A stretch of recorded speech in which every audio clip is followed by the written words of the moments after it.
If a carpenter measures 2 legs of a table in inches and the other 2 in centimeters, that table is going to wobble.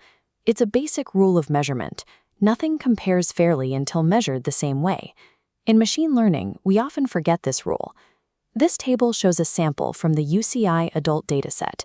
Our goal here is to predict a person's profession using just 2 features: their age, which ranges from 18 to 90, and their income, which goes from $20,000 to over $150,000. To make these predictions, we can use a K-Nearest Neighbours algorithm. It looks at this plot and groups individuals together based on how close they are to each other numerically.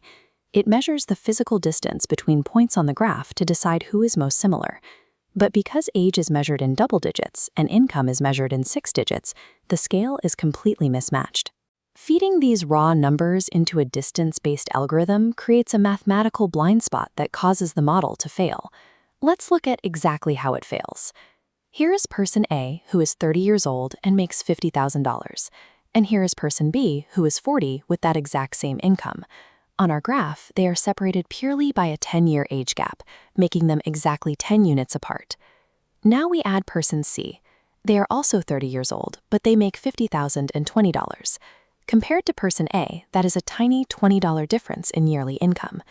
The algorithm calculates proximity using the Euclidean distance formula, which squares the differences between the numbers. The distance squared for the 10-year age gap is 100, but the distance squared for the $20 income gap is 400. A $20 difference in a yearly salary is statistically meaningless. Yet, mathematically, the algorithm weighs that $20 gap 4 times heavier than an entire decade of life experience. Because of the raw numbers, the algorithm is functionally blind to age.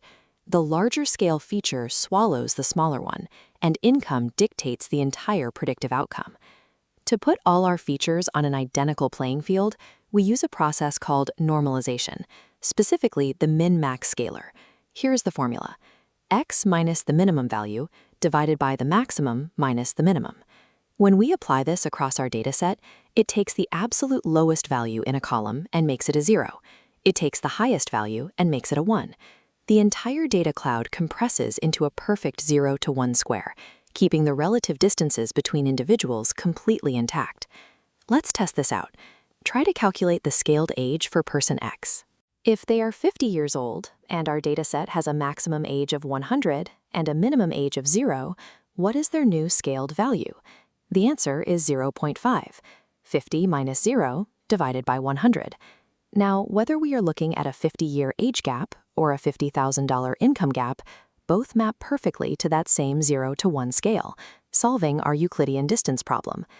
Normalization works by creating strict boundaries. It is a great tool when you know the exact limits of your data, like the 0 to 255 pixel values in a digital image. But if your dataset contains extreme outliers, like a billionaire heavily skewing the income bracket, those strict boundaries will compress all the normal data into a tiny, useless cluster. When extreme outliers are present, we need an alternative approach called standardization, or the StandardScaler. This formula is x minus the mean divided by the standard deviation.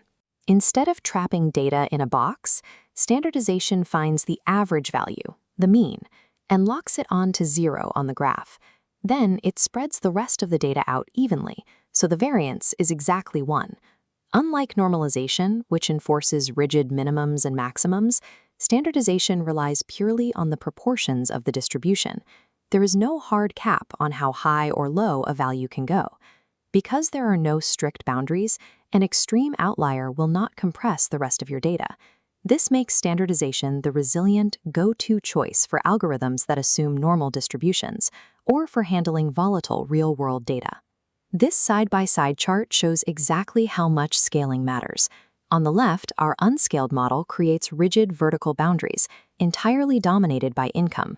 On the right, our scaled model produces balanced, organic clusters that respect both age and income equally. Feature scaling also reaches beyond distance-based models. It is required to stabilize the math inside complex, gradient-based neural networks during training. Here's a quick reference guide. The core rule: nothing compares fairly until measured the same way. Use MinMaxScaler to set a strict 0 to 1 boundary for fixed data. Use StandardScaler to set a mean of 0 and variance of 1 when dealing with outliers. our carpenter's table finally has equal legs, giving us a perfectly level shelf. But sitting on that shelf is a book with no title, bearing only a strange negative number on its spine, -1.2. Exactly how far away from a normal baseline is -1.2? We will answer that in the next lesson, when we dive into z-scores and the normal distribution.